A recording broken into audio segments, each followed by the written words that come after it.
નમસ્કાર, આપની સાથે હું છું પાયલ અને નગરપાલિકા રિઝલ્ટ આવી ગયા અને રિઝલ્ટ સૌથી વધારે બેઠકની વાત હોય તો એ કુતિયાણા અને રાણવાવ બેઠક છે. હિરલબા જાડેજા તમને સ્ક્રીન પર દેખાતા હશે. હિરલબા, પહેલા તો અભિનંદન અને સૌથી પહેલા પ્રતિક્રિયા જોઈએ છે તમારી. કુતિયાણામાં ખૂબ પ્રચાર કર્યો અને બે પરિવારની લડાઈમાં તમારો પરિવાર જીતી ગયો છે. બેન, હજી હું આજે પણ કહું છું કે બે પરિવારની લડાઈ છે જ નહીં. અમારી તો લોકોને આ ન્યાયની લડાઈ હતી અમારી, કે લોકો આ જે ત્રાસમાંથી મુક્ત થાય. અમારી તો એ જ લડાઈ હતી. કોઈ બે પરિવારની લડાઈ નથી. એ લોકો ગેંગ હતી, અમે ગેંગ નથી. એ પબ્લિકે અમારા ઉપર ટ્રસ્ટ મૂકી અને સાબિત કરી બતાવ્યું છે.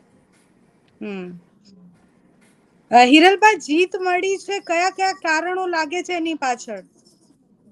સૌથી મોટો જે વિકાસ રૂંધાયેલો છે ને, જે દરેક કાર્ય, કારણ કે આપે મારા ઘણા બધા વિડીયો જોયા હશે.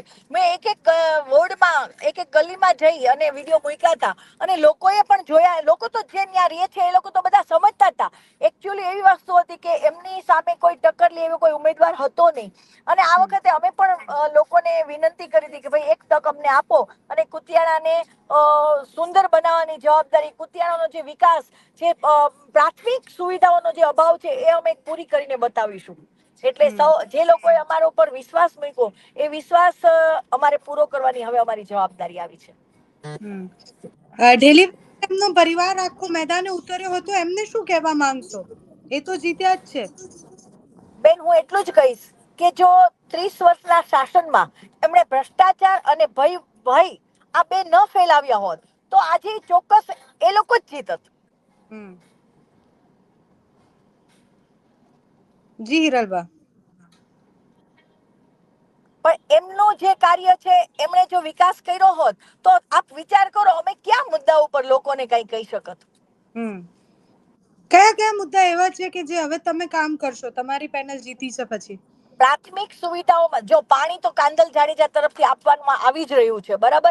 અહીંયાના 2-4 રોડ પણ કાંદલે બનાવેલા છે, મુખ્ય રોડ, બરાબર છે. હવે જે અહીંયા પાયાની સુવિધા, જેમ કે કચરા પેટી નગરપાલિકાની નથી, દરેકના ઘરે ડસ્ટબિન નથી મૂકવામાં આવ્યો, તો આપણે એ મુકાવશું. નગરપાલિકાની ગાડી રેગ્યુલર કચરો લે દરેકના ઘરેથી, એટલે એ કરીશું. અને સ્વચ્છતા કરવા માટે પહેલા તો આ ગામની અંદરમાં જેટલા કચરાના ઢગ સર્જાયેલા છે એ બધા ગંજના ગંજ અમે લોકો કાઢીશું. અને ત્યારબાદ જે ભૂગર્ભ ગટર છે એનું પણ સાથે કામ લેશું, જેથી કરીને પ્રાથમિક જે પાયાની સુવિધાઓ છે એ લોકોને મળવા લાગે. અને જે પ્રધાનમંત્રી આવાસ યોજના, કે જેનો ઘણા બધા લોકોને હજી લાભ નથી મળ્યો, તો એવા લોકોને પણ એ સરકારની જેટલી પણ સહાય હોય એ સહાય અપાવવાનો અમે લોકો પ્રયત્ન કરીશું. અને સૌથી પહેલા તો અહીંયા ભય મુક્ત વાતાવરણ જળવાઈ રહે એ માટેનો હંમેશા આપણો પ્રયત્ન હતો, છે અને રહેશે.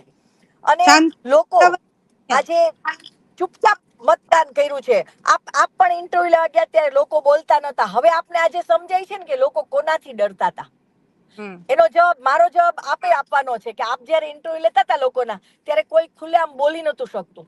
હવે આવતા વખતે આપ આવજો, ખુલ્લેઆમ લોકો કહેશે કે કાંદલભાઈ આમ, કે કાંદલભાઈ આમ. કારણ કે અમે ક્યારેય કોઈ પબ્લિકને દબાવી જ નથી. પબ્લિકના કાર્યો, અમારી પાસે સત્તા હોય કે સત્તા ન હોય, અમે પબ્લિકના કાર્યો કર્યા જ છે. અને એ કાર્યો બોલે છે. અને જે અમે એક તક માંગી, એ તક ઉપર એ લોકોએ જે વિશ્વાસ કરી અને અમને મત આપ્યો છે, એ મત હવે જે આપ્યો છે એના ઉપરની અમારી આ પ્રાથમિક સુવિધાઓથી અમે સ્ટાર્ટ કરીશું. અને ગામને સ્વચ્છ અને સુંદર બનાવવાની જવાબદારી અમારી છે. હિરલબા, ત્યાંથી આખું પરિવાર મેદાને ઉતર્યું હતું, તમારા માટે પણ અઘરું હતું લડવા માટે. અને અત્યારે કાનાભાઈ તો જીતી ગયા છે. તમારા પરિવારમાંથી હવે કોણ આવશે રાજનીતિમાં? તમે આવવાના છો? જી ના બેન, હું તો ક્યારેય રાજનીતિને પસંદ કરતી જ નથી, એટલે હું ક્યારેય નહીં આવું. હિરલબા, જીત પછીનું જે જશ્ન છે એમાં વ્યસ્ત લાગો છો તમે. ના, હા, અમે છે ને બધા રોડ, અમે લોકોએ જશ્નમાં પણ અમે નક્કી કર્યું હતું કે કોઈ પણ જાતનો મ્યુઝિક ને એવું કઈ જ નહીં.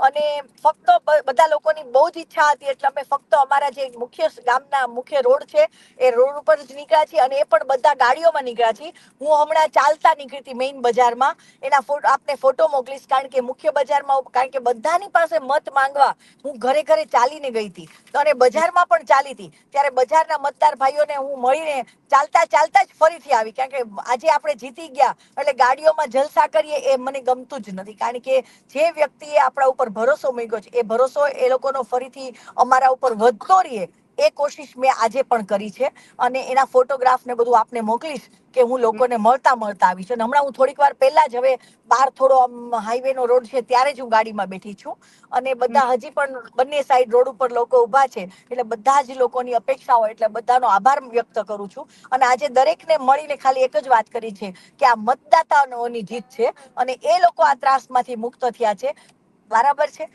અને એ જે મતદાતાઓના કારણે અમે લોકો જીત્યા છે, એટલે જીતનો કોઈ જશ્ન અમારે એ રીતે નથી મનાવવો કે લોકોને કોઈને તકલીફ પડે. મેં તમને કીધું એ પ્રમાણે એક પરિવાર સામેની લડાઈ, તમે કહો છો પરિવાર સામે નહોતું, પણ આખું પરિવાર તમારી સામે ઊભું હતું. 5 ઉમેદવાર હતા, એ કેટલું અઘરું હતું લડવું? બેન, મને વિશ્વાસ હતો કે એ લોકોએ, કારણ કે આપ હવે એક વાત બીજી વાત કરી દો આપને કે એમણે એમની ખુદ બેન શ્રી જે પૂર્વ પ્રમુખ શ્રી જેઓ અત્યારે એમની ઓછી સીટો આવી, એમણે પણ એવું કીધું, એમની સ્પીચમાં પણ એવું નથી બોલી શક્યા કે મેં આ વિકાસ કર્યો છે, મેં આ વિકાસ કર્યો છે, કે મેં આ વિકાસ કર્યો છે. મેં જેટલા વિકાસના કાર્ય નતા થયા એ મેં જાહેરમાં બધાની સમક્ષ બોલી છું, તો એનો જવાબ જ એમણે આપવાનો હતો. સાચી વાત એ છે, પણ શું કામ જવાબ ના આપી શક્યા? કારણ કે કઈ કામ કર્યું જ નહોતું. અને આપ પણ અહીંયા ગામમાં ફર્યા છો, આપે પણ જોયું છે કે કુતિયાણાની શેરી ગલીમાં આપ પણ બધા ગયા હતા કે એમનો કેટલો ભય હતો અને એમનો કેટલો અહીંયા આ ગામ કેટલું ગંદ. પણ પ્રચાર કરતી વખતે જે એમણે કહી હતી બધી વાતો કે કુતિયાણામાં ભયમુક્ત બધાને બનાવવાના છે, કુતિયાણાનો વિકાસ કરવાનો છે. હવે કાંદલ જાડેજાની પેનલો જીતી ગઈ છે, કાંદલ જાડેજા જે મેદાને હતા એ જીતી ગયા છે.